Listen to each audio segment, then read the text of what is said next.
Hey everybody, welcome to today's Getting Started with Kubernetes and Rancher online training. Really glad to have you all. We have a lot of people joining the line.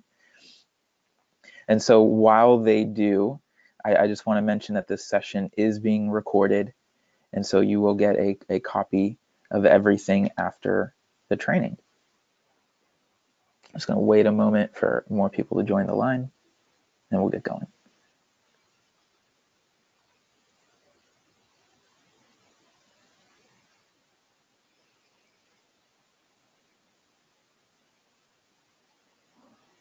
Okay, cool. Why don't we go ahead and dive in here?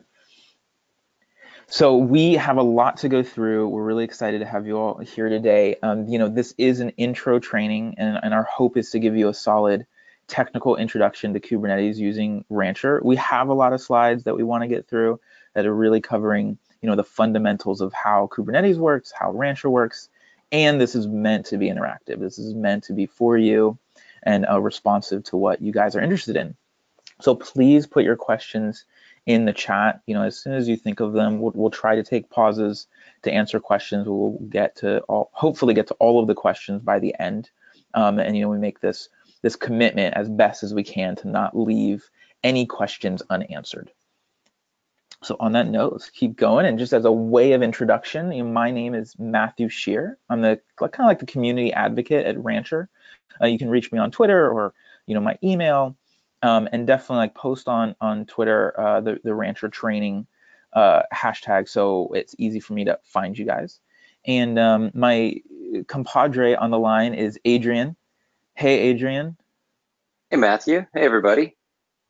Awesome. Yeah, so Adrian is our trainer. He's going to be doing these going forward, so everybody will get to know him really, really well. And he is on Slack under Adrian, and all the contact info is here. And on that note, you will get the slide as well, the slides as well as the recording. So if you can't get that info down now, you'll get it later in your inbox. And just for a little bit more context, we hope that you've come in with some basic understanding of Docker containers.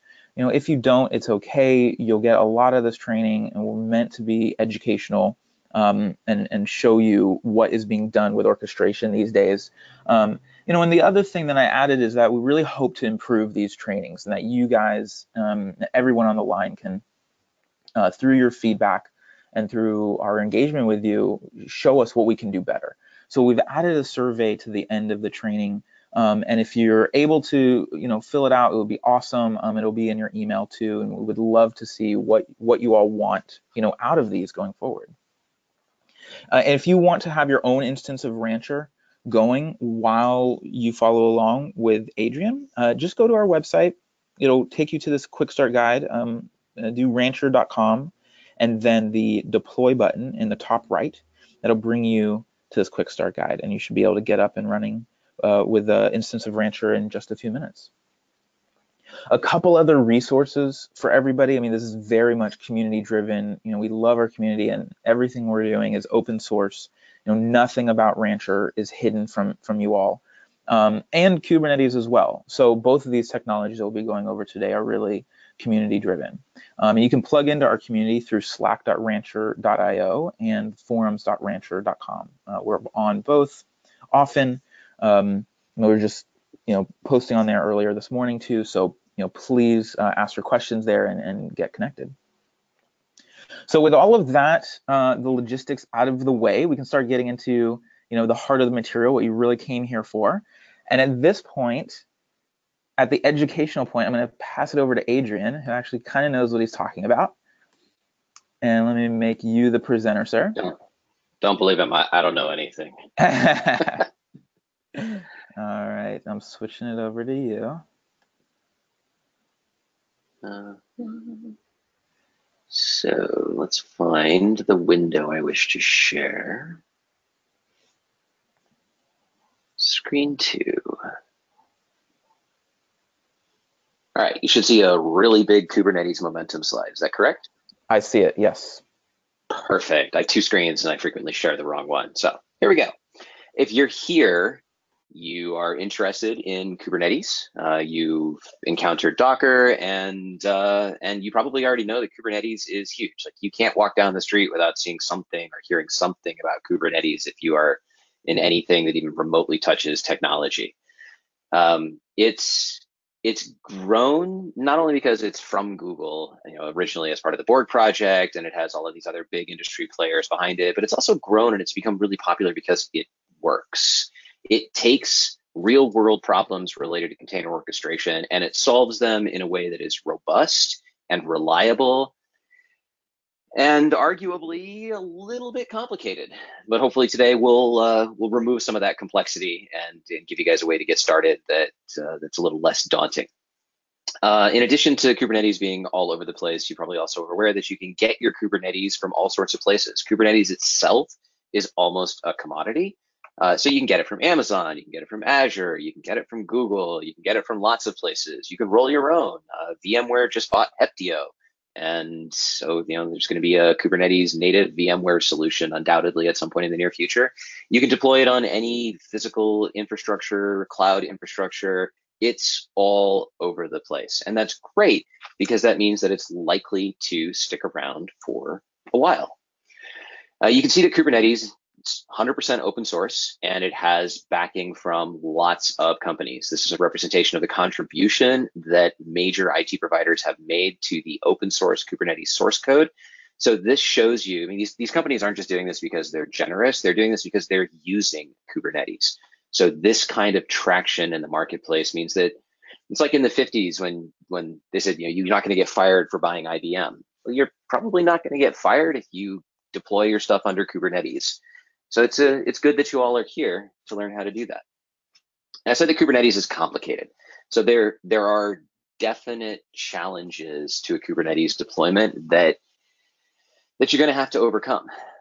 These are a list of questions that we've just collected from the things that we hear people ask about Kubernetes. So there's things like, the first question, so many ways to deploy. How do I deploy consistently across different infrastructures? Implementing and managing access control across multiple clusters and namespaces, integrating with a central authentication system. You might have in your office Active Directory, or you might be using OpenLDAP or some SAML backend. You want to know how to maintain role-based access control without losing that as you move out into cloud-hosted Kubernetes solutions. Cluster partitioning, resource utilization, multi-tenancy, HA, all of these things, and all the way down to monitoring, making sure that your cluster is actually up and doing the things that you trust it to do. These are all solutions these are all problems that Rancher has created solutions for. We'll talk about that when we get to the Rancher deployment and some of the ways, I'll refer back to this slide and point out some of the ways that Rancher actually will make these things not only just vanish, but do so in an elegant and easy way. So in addition to questions like the previous slide, we also have, the pace of Kubernetes makes it difficult to keep up. It's reasonable to have concerns that whatever you deploy today might be obsolete tomorrow, but that's not going to be the case. Kubernetes, it does a very good job of maintaining backwards compatibility, but there is definitely a hurdle that you need to stay up to date with it. There are lots of new features coming out in Kubernetes as more businesses adopt it and look for it to do things in the enterprise. So the journey that you've embarked upon, it's not a short journey. You will continue to develop and refine skill sets for at least the foreseeable future. I was going to say until the end of time, but we can't guarantee that Kubernetes will be around that long. But certainly for the foreseeable future, learning how to build and manage a Kubernetes cluster will not serve you wrong in your career. There's no long-term supported version of Kubernetes. You have other open source projects like Ubuntu who release LTS versions that guarantee support and stability with no changes other than security updates for some period of time. You're not going to get that with Kubernetes. As you see here, Kubernetes has just rocketed through iterations, and some of these have been fairly major. They've rolled in dramatic changes to how things are done. I guess we're getting a minor release roughly every 3 months. Even that is okay. The nature of the beast is that what you deploy will run stably for the features that are in general availability at that time. As new features come into Kubernetes, they come under a beta or even an alpha namespace. So if you're using new features, there's a long window before they move from alpha to beta to GA. By the time they get to GA, they're stable and you can rely on them to be there. If something's going to be phased out in the future, the process of doing so it takes a long time. You don't have to worry that something you're using today is going to be gone, in the next minor release. But let's talk about using Kubernetes. When I talk to people about Kubernetes, I often hear that it is more than what we need in our environment. It just seems too complex for what we want. Kubernetes is absolutely complex, but it is complex because it does things that a production environment needs to do to have an effective container deployment. You can absolutely run Docker and you can do some cross-host networking, you can wire up your containers, and you can figure out how to put a load balancer on top of that. And every single component there that you are figuring out how to do, you become the single point of failure. Kubernetes, for all of its complexity, gives reliable solutions and patterns that we follow to deploy applications. Those patterns are things that anybody can execute. It's an agreed upon standard for how things are done. And it's not just an arbitrary business saying this is the way that we think things should be done. It's the community. It's thousands and tens of thousands of users coming to a consensus on how stuff works well. The transition from Docker to Kubernetes has a few speed bumps in it. If you're used to writing Docker compose files, you're going to love Kubernetes verbose YAML. And by love, I mean probably not like it at all. But there are tools to make that manageable. So Rancher, well, particularly Rancher 2.0, which is the product so Rancher's been around since 2014. We GA'd the 1.0 version of our product in 2016. And we released Rancher 2.0 in early 2018. The primary difference between Rancher 1 and Rancher 2 was that in Rancher 1, at the time that Rancher started, there wasn't really Kubernetes to speak of. So Rancher took the Docker and Docker Compose model and built an orchestration framework on top of it that added things like load balancing, service discovery by DNS, management of pods, migration of stuff, overlay networking, monitoring, and automatic recovery, and built a framework called Cattle.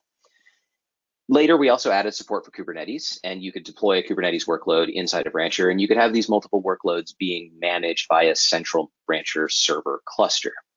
If you look at all of the stuff that I just described that we built for Cattle, well, that's what Kubernetes is. So as Kubernetes progressed and picked up more steam, we realized that we, open source company with a much smaller team of developers than the entire Kubernetes community, were essentially writing a version of Kubernetes. And we decided that that's not what we wanted to do. We wanted to deliver value on top of Kubernetes. So with Rancher 2.0, we rebuilt the entire product to be built on Kubernetes. Our management UI is intuitive. It's extremely friendly, and it will allow you to immediately deploy and manage a Kubernetes environment, even if you have no prior experience in using Kubernetes. If you want a gentle introduction to Kubernetes concepts, you cannot find a better way to do it than to use Rancher. Now, although we abstract and move a UI in front of the Kubernetes components, we don't hide any of that from you. All of the standard means for communicating with Kubernetes are still available within the product. If you want, you can go straight to the CLI, use kube control, and you'll actually see me do some of those things when I get to the deployment part here in a few minutes. Rancher manages Kubernetes clusters running anywhere. And by anywhere, I literally mean anywhere. You can deploy Rancher into an existing Kubernetes cluster. If you don't have a Kubernetes cluster, let me roll that back here.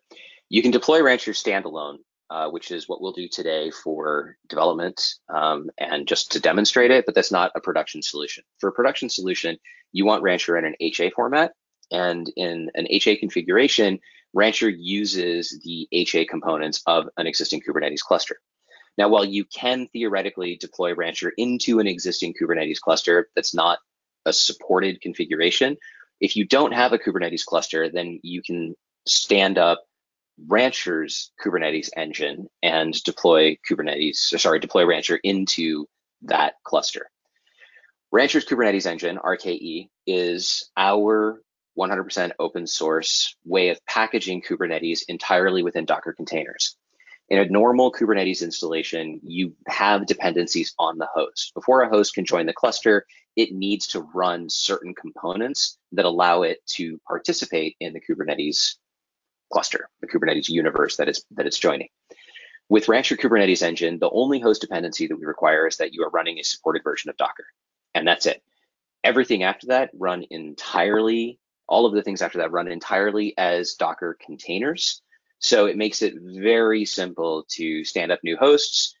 You can use an image template that has the Docker version installed as part of your cloud init or whatever your initialization process is. If you're using Ansible or Chef or Terraform or whatever, you can run the one Docker run command that fires up that pulls down the agent, and then the agent will deploy all of the resources to join the node back into the cluster.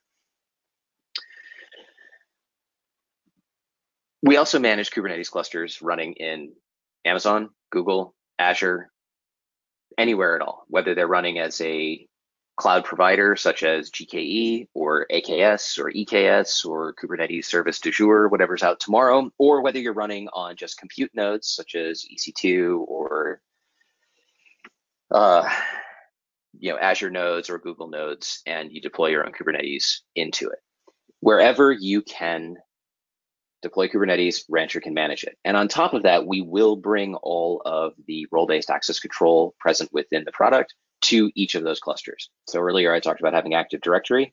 If you have an Active Directory environment in your business and you wire that into Rancher, you can pull in your users and groups. You can create policies that utilize those users and groups, and then you can apply those policies uniformly to all of the clusters running everywhere.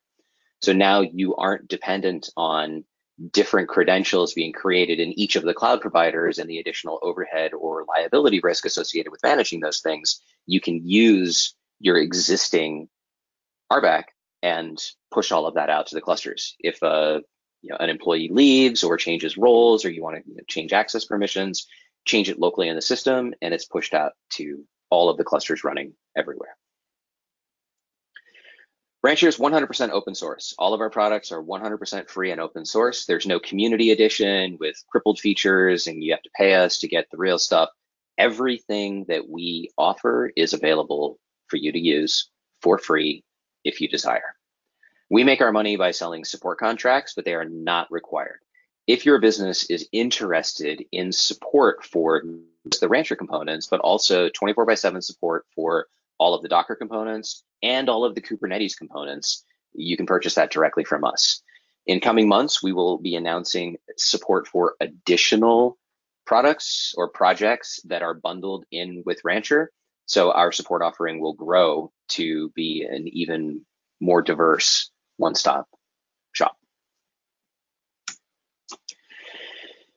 In a logical perspective, this is what Rancher looks like. At the bottom, you have infrastructure. If you're not using infrastructure, then one level above that, you have whatever Kubernetes solution you wish to use. And then on top of that, we deploy the management layer. So this handles provisioning of the clusters and all the Kubernetes resources inside, role-based access control, any upgrades of any of the corresponding components. We can actually manage the deployment and full life cycle of cloud resources. So we can spin up Kubernetes clusters for you. We can spin up cloud compute nodes for you, deploy Kubernetes into them, spin them down, scale stuff up and down. All of that management component happens here at the Kubernetes management layer. And then on top of that, we have the user interface, the app catalog, and all of the stuff that I'll be showing you today.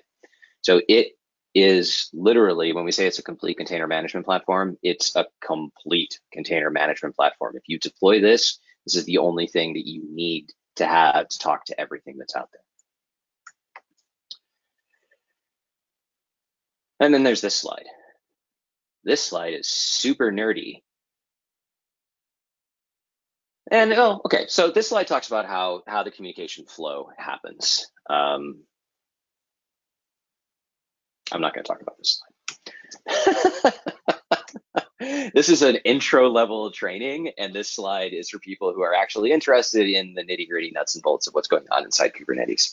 Just suffice to say that we utilize the HA component of etcd inside a Kubernetes cluster to run our services in a highly available fashion. If you have a Kubernetes cluster that we did not deploy, you can import it. You literally just give us the kube control config file. We reach out to that cluster, install an agent, and then that agent acts as an interface between the Rancher server and the Kubernetes API on that cluster. So we can talk to it. And then all of the other stuff that I said that we can spin up and spin down and control and talk to and everything else. Let's talk about Kubernetes. Actually, I'll pause there since this is a transition point. Do we have any questions, Matthew? There are a couple questions, Adrian, on Rancher. So we could take them now, or we could wait till we get to the Rancher demo. It's up to you. Go ahead and tell me what the questions are, and if I'll cover them later, I'll say so. Okay, cool. So this one is from Travis, who asks, is it possible to use Rancher to launch a Kubernetes cluster that uses Trust and internal certificate? I'm currently experiencing an issue where Docker pulls app deploy from our local repo are getting denied due to uncertain cert authority error. Interesting. That's not actually a Rancher issue. Your Docker pulls are being denied. You're probably going against a private registry or a registry that's using a unknown certificate authority. And so you need to configure Docker to trust that registry by putting it as an insecure registry in daemon.json. If you look on Docker's documentation for speaking to an insecure registry, they'll give you the config options for that. And based on what I understand your question to be, that should solve your problem. Cool, thank you. The next one is from Johan, who says, I have a question about exposing deployments. I want to run an LDAP server and I have that set up, but I want to expose port 636. How is this done without a load balancer from Amazon or using a host port, because the IP changes every time? Okay, I will talk about that when I cover TCP services and ingresses in a little bit. If that doesn't answer your question, then ask it again and we'll talk about it at the end, or you can find me on Slack afterwards and we can talk about it there too. Cool. And the next one is from Ronnie, who asks, is IBM Cloud Provider supported as well? Yes. I paused there because yes. As any Kubernetes provider, basically anybody that's out there that gives you Kubernetes as a service, we can manage. Cool. Thanks, Adrian. And the last one is from Raphael, who just asks, can I use Rancher OS? I'm assuming yes. So is there anything you want to say about Rancher OS? Yeah, totally. So Rancher OS is another product that we have. I don't talk about it in this training, but it is super cool. It is a super lightweight operating system that is designed exclusively to run Docker containers. So it literally, it's like 30 megabytes in size. It runs two different versions of Docker. It runs a system Docker and then it runs a user space Docker. All of the services inside of it run as Docker containers, mostly under the system side. But then you can run all of your workloads under the user side, which is what you understand just from doing the regular Docker runs. And it spins up fast. It has a very small footprint. It has very little attack surface, so it's very secure. And a lot of our customers use it. So yeah, you can run Rancher OS and then run RKE or really anything else that you want to that runs inside of Docker on top of it. Awesome. Cool. Thanks, Adrian. There's no other questions at this point. Okay. So I'll move on to talking about Kubernetes concepts. And if you're coming from the Docker world, well, they're a little bit different. The basic unit of Kubernetes is a pod. And I'm just going to run through, well, okay. So basic unit is a pod. There's also deployment services, config maps, ingresses, and that's really all that we're going to talk about today. There's a lot of other stuff that exists inside of Kubernetes, but with these 5 things, you'll be pretty much set to start doing stuff.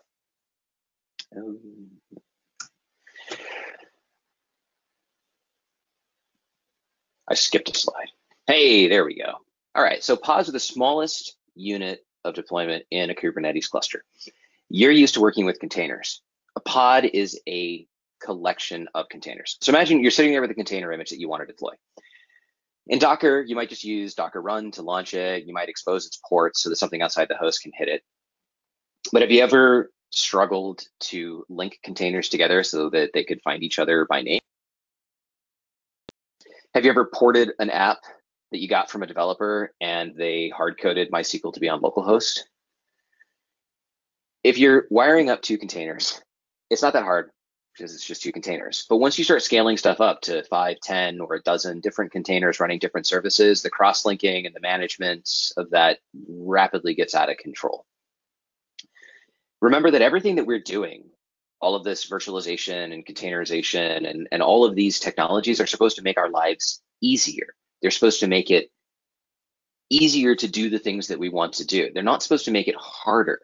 And I frequently run into businesses that are spending more time managing their container infrastructure than they are actually using it to do anything.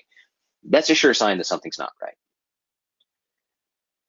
Pods collect containers into a shared network space. And that's pretty much it. 99% of the time, you're going to have 1 container per pod, but sometimes you won't. Best practices dictate that a container should run a single process, period, and pods make it easy to adhere to this.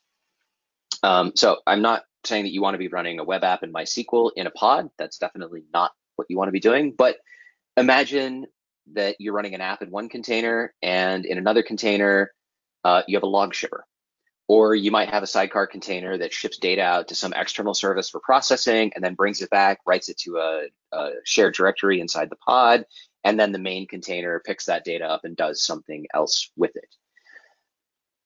As you move towards a microservices model, many of the challenges of having one container do one thing are overcome by having them within a pod. So microservices say that you break your application into components, and each of those components communicate via an API. So you might have a component that is specifically for the search component of your website. And so you map that to /search. You might have a component for the shopping cart version of your website, or the shopping cart piece of your website. So each of these can be different software applications, and then they talk to each other. Kubernetes resources make it simple to do that, starting with pods.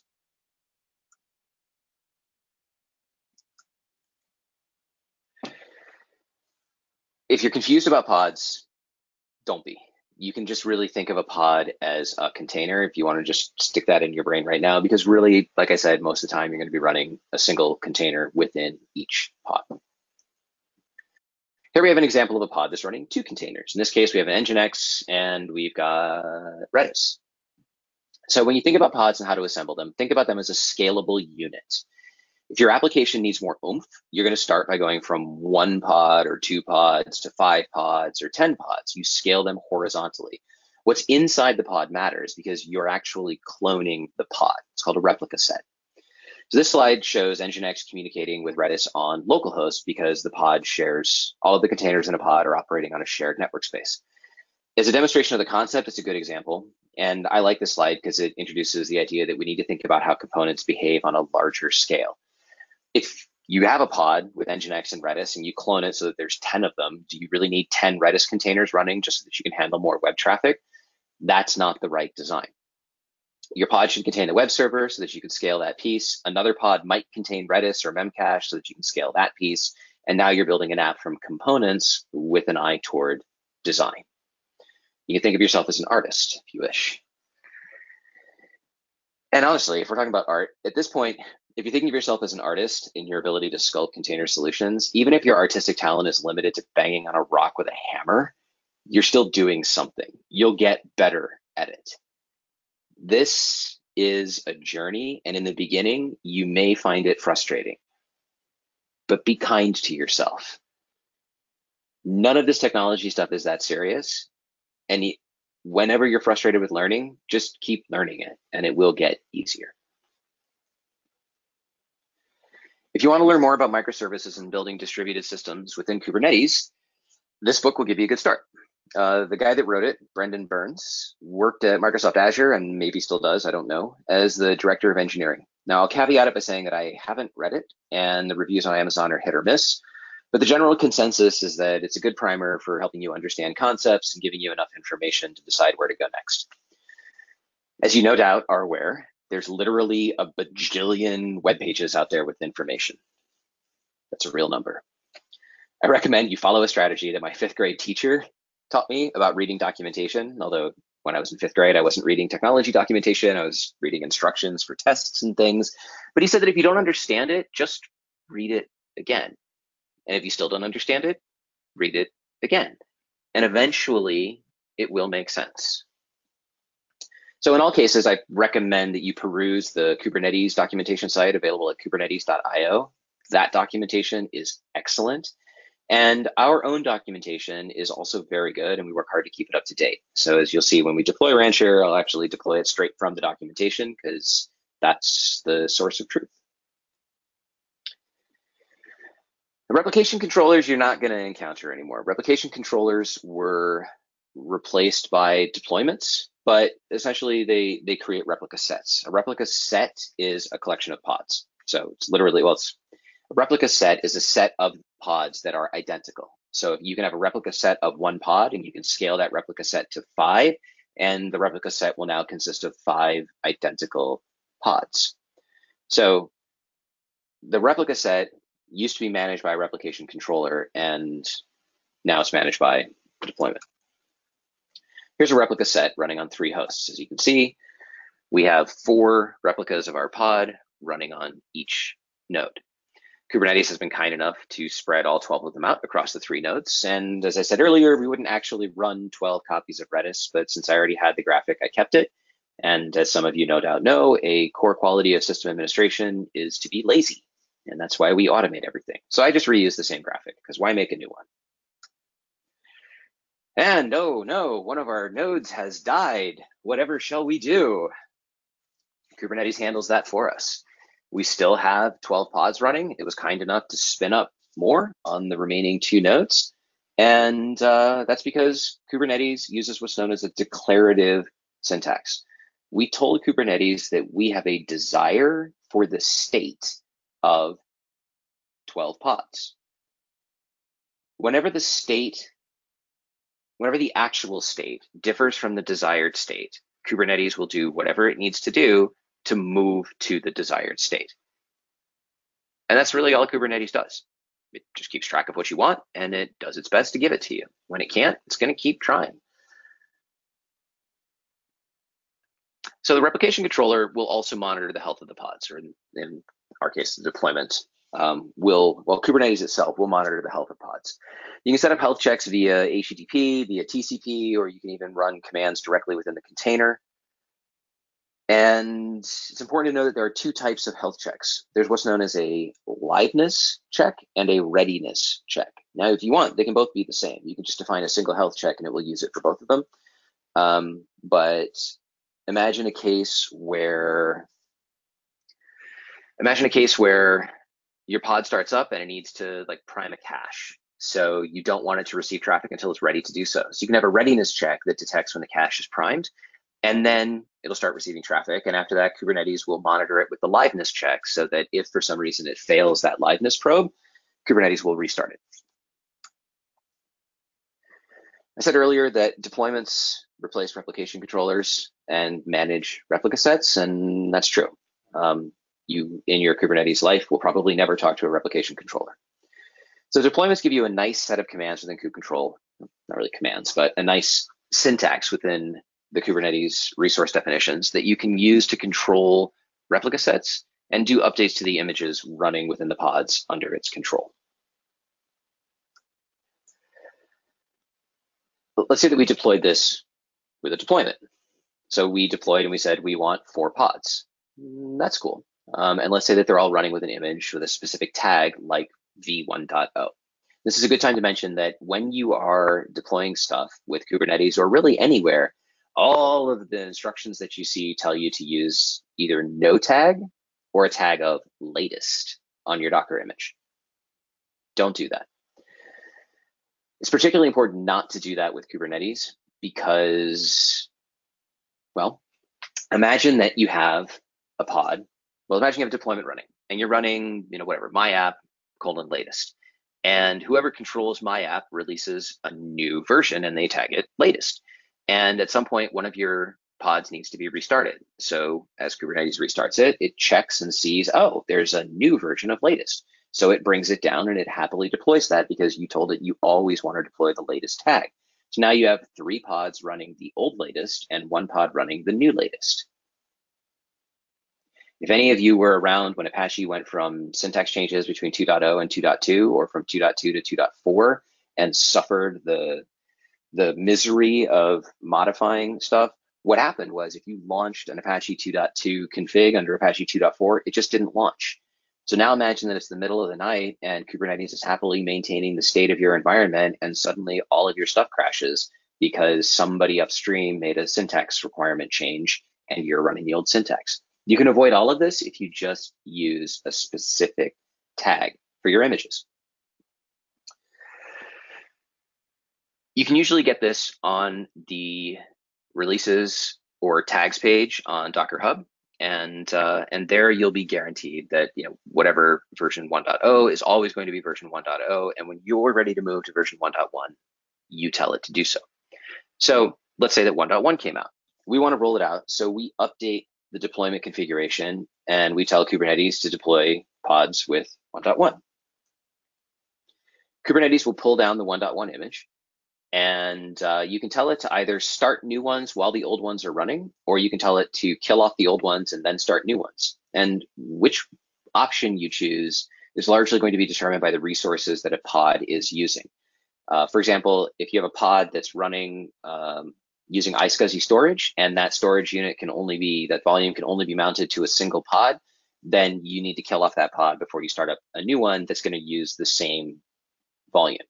If you don't do that, the old pod will continue running and the new pod will sit in a pending state forever while it waits for storage to be available. If you don't have any such requirements, then it's nice to start up new pods and then kill off the old ones, because that gives you what's called a rolling update, and in most cases we'll do so with 0 downtime. So here we've started up 2 new pods and we killed off 2 others, and this just combined those 2 slides as it started 2 more and killed off the other 2. And so now we have 4 pods running the new image, and that becomes our new deployment. So Kubernetes understands that we moved from one state to another state, and if for some reason 1.1 doesn't work, we can roll back to the previous version. Rancher goes one step further by tracking all of the history of your deployment, and we will allow you to roll back to any previous version. So imagine that you went from 1.0 to 1.1 to 1.3 to 1.6, and then for some reason, I hope this doesn't ever happen to you, but you realize that you need to go back to 1.3 or you need to go back to 1.1 or something. You can, within the Rancher UI, select any previous iteration and say roll back to this, and Rancher will do a rollback to that state. So now we've got a deployment. It's 1 or more pods, but how do we talk to them? Pods have a shared network space under a single IP, but that IP is mutable. Every time a pod is launched, it gets a new address. So you don't ever want to track the address of a pod. In fact, you really don't want to care about the address of a pod, because you don't ever want to be sending traffic to it. Eventually it's going to die and you need to not be dependent on it. So that brings us to services. Because pods are effectively transient, we need a stable endpoint that tracks the comings and goings of pods and spreads traffic across them. Makes sense, right? If you've ever worked with a load balancer, you can think of a service kind of like a load balancer. It does load balance across pods, but it also tracks it. It's plugged into the Kubernetes API. So as pods come and go, it updates its configuration to always be talking to the ones that it needs to be talking to. A service can be one of various types. Cluster IP gives it an address just within the cluster, and this is suitable for use with ingresses, which we'll talk about in a minute. Node port opens a port on the node where the service is running, but this port is a high port coming from a range provided to the Kubernetes API. It's a way of exposing the service outside of the cluster, but it requires additional management to use. Load balancer works if you're using Kubernetes with a particular cloud provider. So for example, this will provision an Amazon load balancer and communicate with it to keep the load balancer updated with the node and port where the service is running. Or if you are running in bare metal or something on-prem, there's an application called Metal LB that will deploy a load balancer within the cluster that acts the same as an external load balancer. So this kind of shows what a service looks like. So the service IP exists, and you can theoretically talk to it depending on what kind of service it is, and it routes stuff within the cluster to the backend pods. But now you have a service. Generally, you'll be deploying services as a cluster IP, and I guess it depends on your application. But if you want to use an ingress, or if you're not using an external load balancer, you'll probably deploy services as a cluster IP, and then you'll put an ingress in front of them. An ingress takes a service and exposes it outside of the cluster. So the Kubernetes component that does this is called an ingress controller. And the way that it does it is kind of cool. Like the ingress controller listens to the Kubernetes API for requests that come to it for an ingress to be deployed. And then it builds the rules and routing for that to happen. If you go back to the microservices concept from earlier, you can have an ingress routing to different pieces, different backend pods. So an ingress can route to services that route to different sets of pods for different pieces of your application. For example, /search, /checkout, /store. Now you can have all of this under a single IP and entry point, which is the ingress itself, and through path-based routing, handle sending it to different internal services, which in turn send it to different internal pods. Ingress is usually implemented by a load balancer. So you'll see that Rancher ships with the Nginx ingress controller. There's also an ingress controller for HA proxy. There's traffic, or you can also just use cloud provider ingresses, where you can deploy an ingress and it'll actually provision a cloud provider load balancer for you. So now you've got this. So you have traffic coming into an ingress controller, and that goes to a service IP, and then that goes to the pods. In Rancher, ingresses can point to a workload, but we usually point them to the stable endpoint that we created earlier, which is the service. So imagine now that you have a person outside your cluster with a browser. That browser hits the ingress, and the routing all happens, and now you see that you're just building an application from pieces, but all of the parts that you don't have to build are the things like IP address management, routing, health checking, deployment, scheduling. All of that is what Kubernetes does for you. There was a question earlier about exposing port 636. The Nginx ingress controller, well, HA proxy will also do it, but Nginx is unique in that it will do routing and load balancing of both TCP and UDP. HA proxy will only do TCP. I don't know about traffic. So since we ship the Nginx ingress controller by default, normally ingresses handle web traffic. So by default, when you deploy an ingress, it literally creates an HTTP endpoint that listens for stuff within the host headers and handles routing based on path and things like that. So it's going to be listening on 80 and 443. But if you wanted to route a TCP service, for example, you're running OpenLDAP inside of your environment, and you want to map TCP port 636, which is the SSL endpoint or the TLS endpoint for LDAP, that's a TCP service. You don't want anything looking at that. It's going to be end-to-end encrypted. So even if your load balancer had the ability to look at it, no. It just needs to receive TCP traffic on a port and send it somewhere. And so you can do that with the Nginx ingress controller, and I'll show you where to do that by creating a config map, which we haven't talked about yet, but by creating a config map and designating where those things should be routed. So I'll make a point when we get a little further to show that, but the ingress is where that happens. Which brings us to config maps. Config maps let you store arbitrary key value information. These things are exposed in pods. You can expose them as environment variables. You can create full-blown config files that get written out when the pod starts. And config maps are designed to overcome the container issue of how do I get my unique configuration into the container? You know, you can download the Nginx container, but by default, it doesn't do anything that's useful to you. You need to configure it. So what have you been doing? You've been building your own containers and putting the config in it, and then you're deploying that. And now you have to track upstream updates, and that becomes a whole other thing that you don't need to be doing. Or maybe you've been using volumes and mounting a volume into the container, which introduces another dependency and another potential point of failure. Or maybe you've been doing bind mount of just the config file. And perhaps you've discovered that when you update the config file on the host itself, it does not get updated in the container, which makes bind mounting config files just one step more useful than not useful at all. Config maps solve all of that. This last line, decoupled storage for configuration from pod spec, is a fancy way of saying that they're an independent resource from the pod itself. And then when your pod is deployed, the config map and the pod are joined in a union of happiness, and your life is wonderful. And now we come back to the slide that I said that I kept because I was lazy, which isn't actually totally true, because here you can see that what we have is an Nginx Redis pod, and it's the same in 3 different environments. So I can build this pod spec, this deployment spec, and when we deploy it, I can say that I want to use the dev config and mount certain stuff in. And now the one on the left is for development, and the one in the center is for QA, and the one on the right is for production.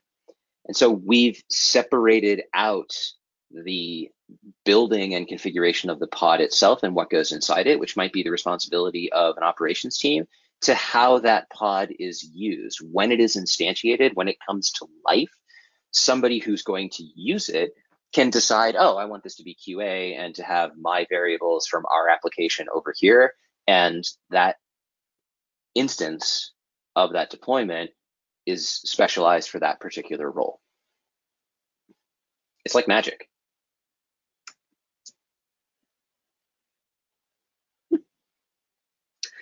Before we jump into the Rancher stuff, which will be the demo time, I'll pause again for any questions. Yeah, awesome. Thanks, Adrian. So let's see. There's about 4 questions that have come up. The first is from Tashdid, who says, do you know of Rancher being used inside of FedRAMP environments? I'm not sure what FedRAMP means, but since it has the word Fed in it, I'm guessing maybe government. Can he clarify? Yeah, he actually, yes, actually touched it. If you could clarify, maybe Federation, I'm not sure. The next one from Ronnie, actually, I don't know if they work together, but in any case, is a longer question. So bear with me as I read the whole thing. Okay. So Ronnie says, I have an IBM Cloud Kubernetes cluster and an AWS Kubernetes cluster. I want a load balancer to handle requests to a service across this multi-flavor federated cloud environment. Native support of Kubernetes Federation Plane does not appear to support that. It is limited to only multi-clusters of Google Cloud only. I want multi-cloud support across different providers. Can Rancher handle that? For example, okay, cool. There's more. Do you want to hear the rest? Yeah, give me the rest of it. Okay, great. Okay, so he says, for example, I deployed an Nginx service on the Federation. Now I can access it from worker nodes IPs of both IBM Kubernetes clusters and AWS Kubernetes clusters. Now I want to use a load balancer URL on top, which can route the requests to the service, load balance across IBM and AWS. Is that the end? That was the end. Yes, that was the end. Okay. Yeah. So this is an architectural question, and I'll tell you that yes, Rancher can do it, but it's not okay. So Rancher can manage multiple cloud environments running anywhere. But you're one step lower than that. You want a Kubernetes cluster that runs in multiple cloud environments. I don't know if you can do that if you're using the Kubernetes service, like GKE or EKS or whatever. I can't keep up with their acronyms. Because Google's only going to let you deploy the stuff that Google can manage because they're giving you an SLA on the Google stuff. And as soon as you start plugging Amazon stuff into it, then they're not responsible for it, and so they're just not going to let you. But if you were to deploy cloud instances in Amazon and Google, and then deploy your like an RKE cluster on top of that, which is still same Kubernetes, what you're looking at there is you need the ability for the host in Amazon to talk to the host in Google, and that happens at the network layer. So when you're deploying a Kubernetes cluster, you get to pick one of about a dozen different overlay networks, and not all of them are overlay networks, but essentially they set up cross-host communication and plug that into Kubernetes, and that's how all of the pieces talk to one another. They basically become, the simpler ones are essentially a layer 2 mesh VPN. So if you have a node in one provider and a node in another provider, and you have a container in provider A and a container in provider B, that network space that those containers live in, or I guess in this case pods, the Kubernetes resources live within a network space that's usually a /16, and they don't actually know where they're running, nor do they care. So they would be able to ping each other, and it would just magically work. To make that work, what you need is to find out what ports the overlay networking provider uses. For example, there's like VXLAN or IPsec. So IPsec is going to be using, we used IPsec in Rancher 1, and I don't remember what its ports are. Anyway, it'll be like 2 UDP ports or 1 TCP port. You want to use an overlay network that includes encryption. And then as long as the hosts can communicate on those ports, then the network will build itself. And the Kubernetes underlying infrastructure doesn't care. Now, with all of that said, I don't recommend that you do it because you bring in dependencies on scheduling. Kubernetes is going to deploy stuff on the hosts where it sees that there are resources available. And it may very well deploy something on the West Coast that depends on something in the East Coast. And now you have the problem of backhauling traffic across the country, or I don't know where you're from, so I just picked the United States, but you have the problem of backhauling traffic over a long distance and the latency associated with that. If you don't want to do that, then suddenly you are manually picking where to deploy nodes, or you're setting up labels and saying only deploy this stuff over here and only deploy that stuff over there, which Kubernetes will let you do, and maybe that's a level of management that you want to have. An alternative to what you've asked would be to build a cluster in each location and then build a cluster in each location. Each of those clusters can be managed by Rancher, and you can deploy stuff within each of them, and then set up a load balancer in front of each of them and use a GSLB service like Route 53 to either do DNS resolution based on shortest path, or DNS resolution based on fastest response time, or A/B failover, or a solution like that, where now you know that once traffic arrives in a particular cluster, everything that it needs to operate exists within that cluster. Without knowing more about your application or the architecture, I don't know if that's necessarily the right solution. You may have a specific need that says, okay, I need to have this cross-provider network built, in which case, yeah, it's totally possible. Awesome. And actually, Ronnie just added a clarification. He says, I have actually 2 Kubernetes clusters, one in AWS and one in IBM Cloud. So I understand that Rancher can load balance across these 2 clusters. Is that right? Rancher can manage those clusters, and that'll make a little bit more sense in a second when I show you how Rancher handles cluster management. Rancher doesn't receive traffic for your clusters, and it doesn't do load balancing of your clusters. It gives you a way to manage those clusters from a single pane of glass. The load balancer, if you have a cluster in each location, you can set up, you could, I'm like pausing to think here. So you could set up, I don't know if you can direct Amazon load balancer traffic to stuff that's outside. I think you can only direct it to instances. So you're really going to be limited to some kind of DNS traffic routing to put traffic on one or the other. Route 53 will do that. There's other providers that'll also do it. I'm mostly hooked up with AWS. So Route 53 will do that, and they can also do endpoint monitoring. So for example, they can monitor your AWS and your IBM Cloud clusters independently. And if one of them goes down, send all of the traffic over to the other one. Awesome, cool. Okay, so to go back to the FedRAMP question that was asked earlier, Yep. there's been a couple more messages about it. So Touched, just as a reminder, he says, do you know of Rancher being used inside of FedRAMP environments? And then he clarifies that FedRAMP is an assessment and authorization process which U.S. federal agencies use. FedRAMP consists of a subset of NIST Special Publication 853 security controls specifically selected to provide protection in cloud environments. A subset has been defined for the FIPS 199 low categorization and the FIPS 199 moderate organization. And Nathan actually offered that the USDA runs Rancher on a cloud service provider. So now you have all that context, Adrian. Yeah, so I personally don't know. I do know that we have Rancher running inside of several areas of the federal government, and not just the government of the United States, but the government of other countries, some in Europe and some in South America. Matthew, if you can get his information and please put him directly in touch with Shannon. That's a question that Shannon can answer in tremendous detail. Okay, awesome. All right, that is it. So keep going. All right. We're at the hour mark, and it's been lots of me talking. So now you're going to get to see some of the doing. So we're going to set up Rancher, and I'll talk about clusters, and I've already talked about the authentication and security, but I'll point at that.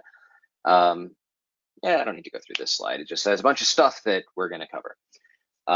Just know that Rancher manages Kubernetes clusters, and Rancher abstracts all of the complexity of Kubernetes to make it simple for you to do stuff while still giving you all of the functionality available in Kubernetes. And then we have some additional value that we bring to the Kubernetes table around CI/CD, the role-based access control and authentication that I talked about, projects, and some other stuff that I'll just kind of touch on. But today we're just going to do a very basic deployment, and I'll try to get this done in like 15 minutes so that we can leave 15 minutes at the end because I apparently talk too much.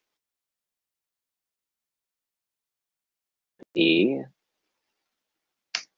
kill that. And okay, I've got two instances here.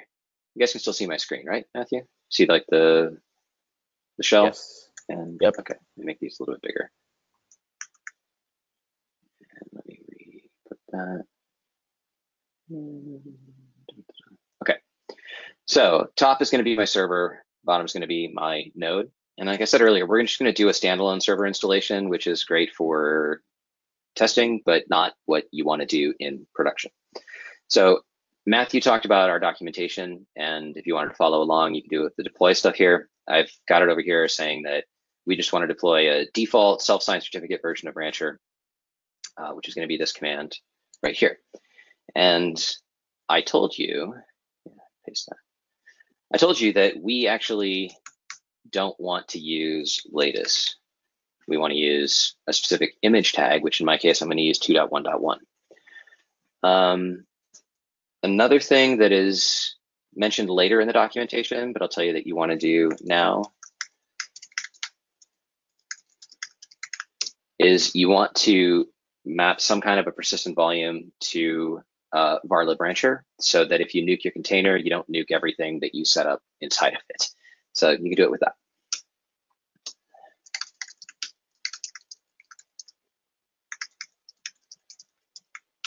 So this is going to go out and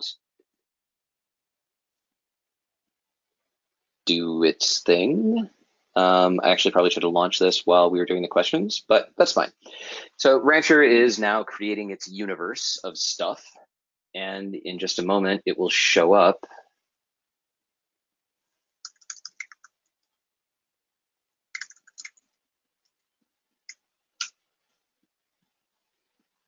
here.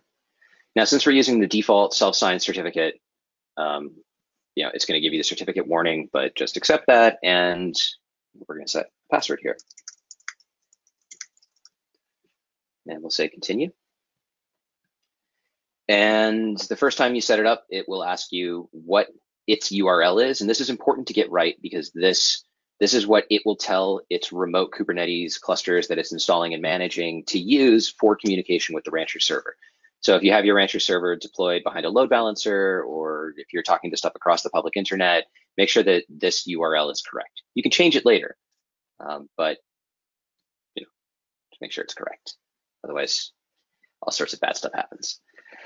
And that's it. Here's Rancher. Rancher is just a Docker container. So it's up and running. You see that it took no time at all to install it. And we're now looking at the global level. At the global level, you would see all of your clusters here. In our case, we have none. We speak to a lot of different cloud providers for automatically deploying stuff. So in this case, you see that there's a handful of them that are active. And over here, when I say add cluster, that represents this list of stuff into which we can deploy stuff. Rancher ships with what's known as an application catalog. These are Kubernetes Helm charts, and Helm is the industry standard packaging tool for Kubernetes applications. So a Helm chart essentially says, these are all of the Kubernetes components and their configuration and everything that you need to know to run this application. So you literally just say Helm install blah, and a few minutes later, you have that thing running with services and ingresses and everything you need. Rancher ships with some stuff.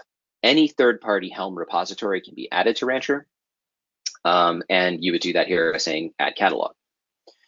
Also at the global level, we have the authentication backends that I told you about. So you can wire it into Active Directory, for example, or Azure AD, or whatever, including OpenLDAP. And once that connection is made, so for example, you designate what your organizational units are for your search base and what you want to bring in for the groups. And all of those things would then show up here under users, where you can bring users into the environment and you can give them various permissions within the environment to control stuff. Now, this is still at the global level. So here you might add operations admins that need to be able to manage lots of clusters. But down the road, you're going to want to give developers access to a specific cluster. And I'll show you that as soon as we get a cluster up and running. Some various other settings here. For example, the server URL I told you we set there. If you, for some reason, got that wrong, or it changes, you can change that here. So over here under clusters, I'm going to say add cluster, and we're just going to do a custom install. Now, I'll call this training. Kubernetes clusters have 3 different roles. And actually, I'm jumping ahead of myself. If you want to change things here, like the network provider, we have these 3 that we ship with. Canal is a combination of Calico and Flannel, but you can use others as well. This is going to deploy RKE, and you can configure some various other things here, like do you want projects network isolation or pod security policies or various things within your cluster. The defaults are fine.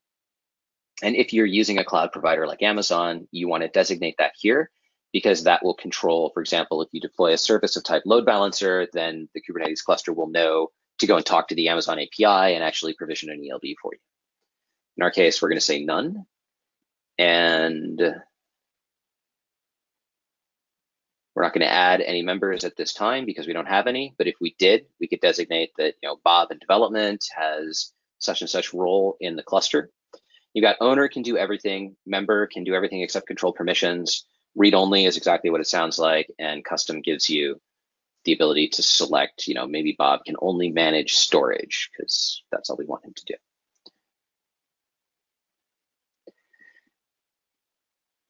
So with that, we'll say next, and now we'll talk about the 3 roles.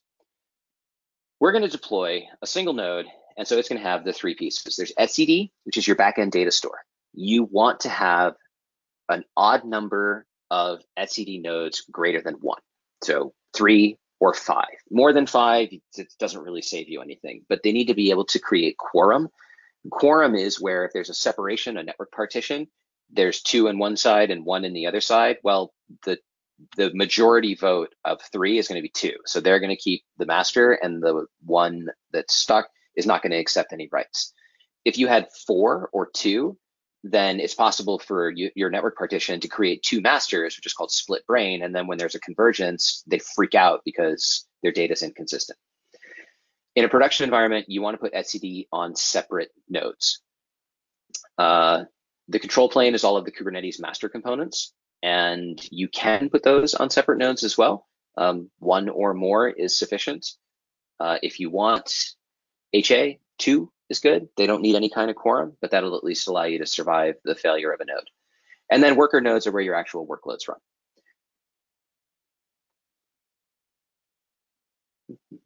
So because I selected all three of these, it's going to give me this Docker run command down here. And I'm just going to copy that to the clipboard, and I'm going to come and paste it over here. I don't need to explain really what all of this is. The important part is that we see at the end, it's going to build for each of the control planes. Here's where it tells the server that we're talking back to. What we're actually installing at this point is the Rancher agent.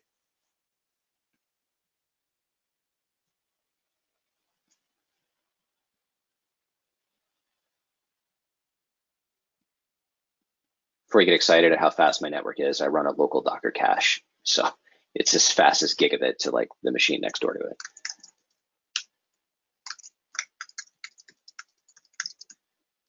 All right, so we're just going to set up a quick watch here, and you can see the agent talking to the server back here, and in a moment you're going to see a whole bunch more stuff pop up over here. And if we come back out here to the clusters tab, you'll see that the cluster is being provisioned, and in a moment the cluster will become live.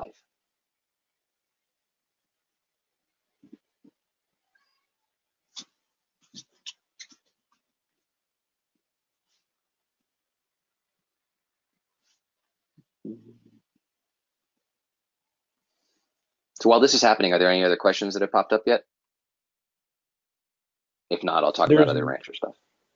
There is one from Nathan who asks, who says, our nodes have both public and private IPs. Is there a way to restrict a node port to just the private IPs?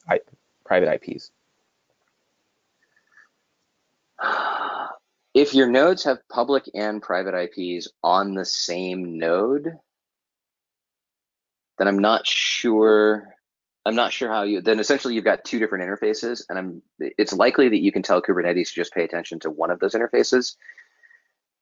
I'm not sure how, but that's a problem that you're not the first person to have. So I imagine that there would be information on that available in Google. Cool. Yeah, that's the only question so far. All right, so this is going off and doing its stuff. And while this is building, I'll just jump over here to an actual Rancher installation. And I'll show you some of the cluster level stuff. So once the cluster is done, you'll see it listed here. In this case, it's local. So this installation is actually running Rancher 2.0.8, which is the previous iteration. And it's RKE with Rancher deployed inside of it in HA. So I'll select the cluster, and at the top level, you get some information about cluster stats. You get a kube-config file here that I don't really care if you guys see because it's internal to my house, so you can never actually get to it. But you have a kube-config file that you can use to run kubectl locally on your machine, or you can just run one-off commands here using the kubectl shell that we provide from within Rancher. So you can see that here in my house, I run some really mission critical stuff like Plex. I also run a home automation system here. With some Node-RED engines and MQTT and stuff like that for controlling all of the automation pieces that I run. Ranchers, so one of the cool things that Rancher 2 does is they segment namespaces into projects. Kubernetes has namespaces, which are essentially logical groupings of resources, allowing you to have something with a name, well, allowing you to use the same name in two different things. Names of objects have to be unique within a namespace. So for example, there can only be one deployment called website. But if you created a namespace called dev and a namespace called broad, then each of them can have a deployment called website. Now, namespaces are just logical groupings. By default, there's no access restrictions between them, but Rancher gives you projects. So at the cluster level here, I can define a project. So you see, for example, I have the default project, I have the system project, I have the training project. And in the training project, I've assigned the training namespace. Now, each project can have its own members, and those members can have their own configuration. So now you can have operations level people at the global level who can spin up clusters. You can have cluster management teams at the cluster level who can do stuff from the cluster down. And then you can have projects assigned to different groups or teams or whatever within the organization. And then those projects encompass namespaces. So you can have the team that develops application X, and they can have their AppX dev stage and prod namespaces. And that's the only thing that they have access to. That's the only thing that they will see. And that's the only thing that they can communicate with. Earlier, I showed you the kubectl config file. All of the kube control commands are proxied through the Rancher server cluster. So that means that all of the role-based access control that you implement attached to your backend system or using Rancher's RBAC directly inside of the default local user store applies to the kube control. So people using kube control at the command line still only have access to the things that you've given them access to through the Rancher server. You have a view of the nodes, you can configure storage, and Rancher ships with a pipeline component. So if you don't have a CI/CD system, we will give you one that you can use so that you can plug this into your GitHub repos, and now you can push code and have it actually deploy into your Rancher cluster. We do monitoring with Prometheus and Alert Manager. So we will generate alerts and send them out to whatever endpoint you like for stuff that's going wrong within the cluster. And we ship with an embedded Elasticsearch for logging. You can see that that's experimental because it's not a GA release yet, but it works well enough. Just we like to say experimental is alpha, which just means don't rely on it in production. But by the time it gets to Rancher's UI, it's usually pretty stable. Or you can plug it into any backend logging system that you might be using. Our cluster should be up now, so I'll jump back over here. You can see that the cluster's active. We'll select it. Now we're on the cluster down here that I just deployed. We'll go to the default namespace, and within a namespace, or I guess project, within the project, you'll see you got workloads, load balancing, service discovery, volumes, and pipelines. You'll start with workloads. So I'm just going to deploy the BusyBox.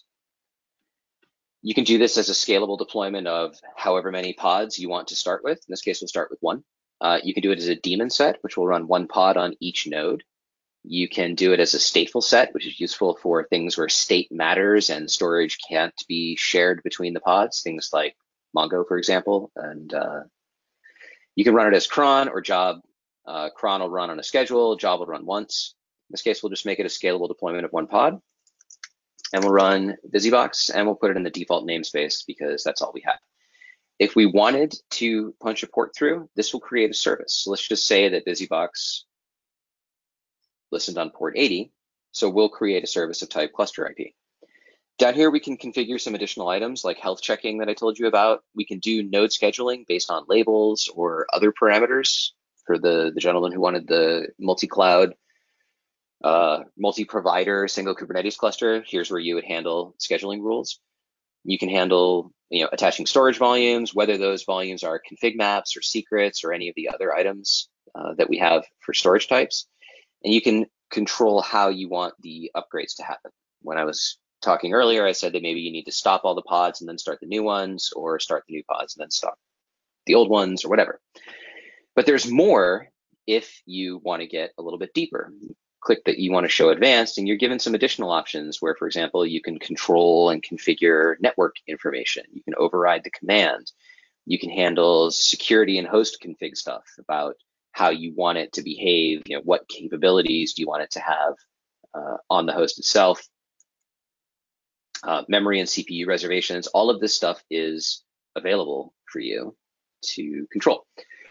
We'll just say launch, and it's going to go out, and it's going to spin up a BusyBox pod running a single container, and that's it right there. And now we can start to do stuff like we can scale it from 1 to 2. You can see now it's going to spin up another pod, and now it's also running.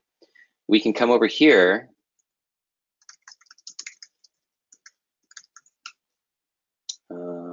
Actually, let's do it from kube control.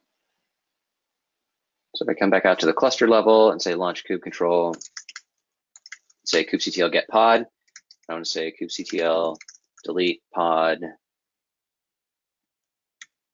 busybox. It's been deleted, and by the time we get back over to it, it's going to already have launched another one.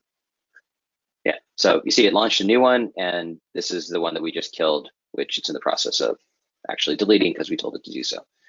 I could probably do the same thing over here.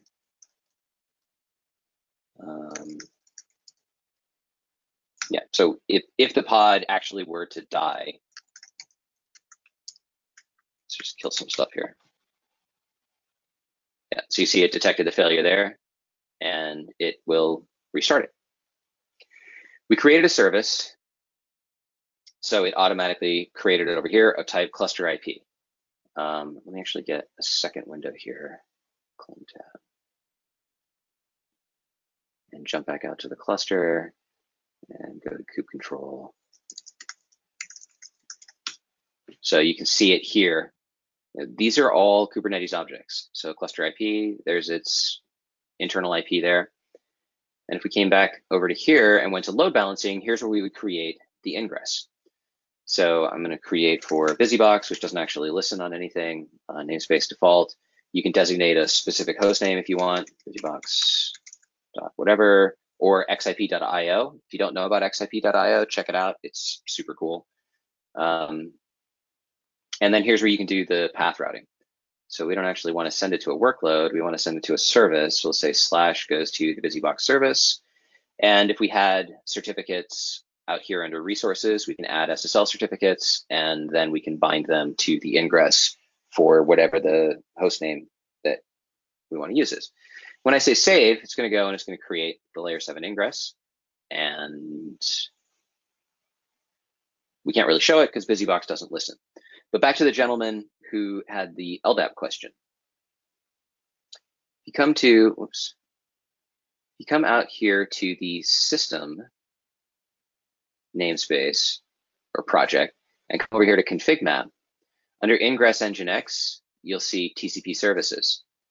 So there's nothing in here right now, but if you were to edit this, you would create, I don't remember the exact syntax here. System, that was interesting. Config maps, TCP services.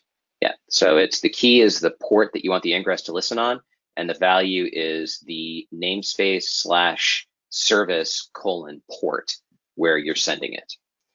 So for us, it's going to be 636, and you're going to send it to default / open LDAP : 636. And when you save that, the ingress controller will now open up port 636 on all of your nodes, and it will route that directly to your open LDAP instance. I'm going to go for 2 more minutes, and then I will take questions. We'll come back out to default.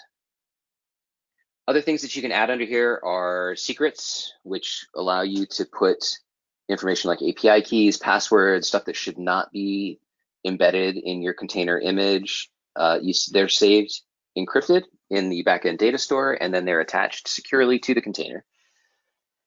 You can configure any external registry here. So if you run a private registry or something on GitLab, or if you want to pull something from Quay, you can add it here and give it the credentials, and then those registry images are available for your deployments. Here's where you can set up pipeline stuff for GitHub or GitLab. And then logging we saw earlier as well, config maps, various other things. You can create additional namespaces here if you wish, or you can just create them via kubectl directly. Let me jump back out to workloads and see if there's anything else that we want to talk about over here. I guess the last thing to talk about here in my last minute is we can clone this, we can add an additional container to it. But if we edit it, we're taken back to this image here. And let's say that we wanted to change it to something else. Monaco/SAK is a troubleshooting container image that I maintain that has tools inside of it like TCP dump and ping and NSLOOKUP and stuff like that. So let's say that we want to change our image. We can do that, and it will perform the rolling update that we told it to. It should take just a moment to update. And then let's just say that something went wrong. In fact, even while it's updating, we can probably roll it back. We could say, okay, I want to go back to this revision over here, and Rancher will actually show you the diff between the current config and the config that you want to roll back to. And we could say roll back, and it'll actually go and do that, which in fact, let me scale this down to 1. And then I'm going to say roll back, select that, roll it back, and now it's going to go, and now we're back to running the BusyBox image that we wanted to run before. Rancher is tremendously powerful, and you can do all of this across all of your Kubernetes clusters. There's way more here than what I can show you in a 90-minute demo that includes Kubernetes. So I encourage you to just bring it down, spin it up. You can run it at nodes inside of Vagrant. You can run nodes anywhere. Just start to play with it. It's really friendly, really intuitive, and if you get stuck, there's lots of help available in our community Slack. So I'll stop there and take any other questions that people have. Awesome. Fantastic, Adrian. Thank you so much. There actually are not that many questions at this moment. Ronnie does ask, can I deploy service catalog on Kubernetes clusters via any options from the Rancher console? And can I deploy a service broker of individual cloud providers of Kubernetes clusters directly via Rancher? The first one, that's 2 questions. Give me the first question again. Absolutely. The first question is, can I deploy a service catalog on Kubernetes clusters via any options from within the Rancher console? If I understand the question correctly, service catalog, I don't know what that means, but I think you mean catalog app, which would be this view here. And so yes, any of these applications, anything that's in the catalog or anything that's from any Helm repository or any Helm chart anywhere, you can deploy into any cluster anywhere. So for example, if we wanted to deploy WordPress, we just come in here, say WordPress, it's going to ask us some questions, and we would say launch, and it's going to go and pull down WordPress, which I don't have locally, and it'll deploy WordPress. And you can do this for any cluster that Rancher manages. I hope that answers your question. What was the second part? Cool. The second part is, can I deploy a service broker of individual cloud providers of Kubernetes clusters directly via Rancher? A service broker. So I don't understand the question. Perhaps he could ask it again differently. I can tell you that you can deploy Kubernetes clusters with Rancher anywhere. So you can import an existing cluster. If you've got SSH access to something, you can just make a custom deployment. We can go out, you can give us your access key and secret key, and we'll spin up EC2 nodes or Azure nodes or DO or anything else. And then you can use all of these within Rancher the exact same way. So I'm not sure what the service broker part is, but if he can ask that or clarify that, then we can come back to it. Okay, cool. The next one is from Johan, who was the gentleman who asked about exposing port 636. Oh, okay. Hi, Johan. Yeah. And he says, when the config map is updated, how do I configure the ingress? It updates automatically. As soon as you change the config map, the Nginx ingress controller automatically refreshes all of its internal configuration, and it just starts working. It's literally magic. Cool. Awesome. The last question that has been asked is, does Rancher have an NIST or CIS benchmark for hardening? That's another Shannon question, or maybe even a Will Chan question. Start that one with Shannon, though. Okay, great. Cool. Those are the only questions that we have. Okay. Well, I could show something else, but I would probably use more than the remaining 6 minutes that we have. So I guess I'll just hand it back to you. And if anybody wants to see anything else, we're happy to go a few minutes extra if you guys want to stay. Okay, awesome. So, you know what? Actually, so now we did just get this clarification about the open service broker. Um, so I'll ask that question. You just keep it in your hands. Yep. So the question is, open service broker API provides an option to expose the native services of any cloud provider. For example, we have an AWS service broker or an OpenShift service broker, etc. These service brokers are linked to a Kubernetes service catalog. Okay, that's an engineering question as well. We can get you an answer to that. You have that person's contact info, Matthew? Yeah, absolutely. Yeah, so maybe Okay, let's reach we'll out to reach him out. afterwards. Yeah, Cool. and we'll get you in touch with somebody. Those are deeper engineering questions, and we'll put you in touch with somebody from the engineering department who would be more than happy to talk to you about the technical details there. Awesome. Okay, great. So I think I will take the presentation back in that Okay. case Yeah. and just show the last couple slides. Let's see. Can you see my screen? Yes, sir. Okay, great. So just as a reminder to everyone, we've been mentioning this Slack channel, slack.rancher.io. You can use the Kubernetes channel, and others that are there, like the general channel, to ask, some of these more advanced questions or anything you need to get started with Rancher and with Kubernetes. We're really, really thankful for your participation, for your questions, and for your feedback. And so when you leave the training at the end, there will be a survey. It would be so awesome if you could take a minute to fill that out. We'll use it to improve these trainings and create new ones. And as we said before, this session is recorded. And so look for the email, hopefully later today, with the recording and the slides and the Q&A. And that's all we got. Have a great rest of your week, everybody. And Adrian, good job, and thank you so much for all you brought to the table today. Yeah, thanks everybody for joining, and we look forward to seeing you in Slack and out there in the world.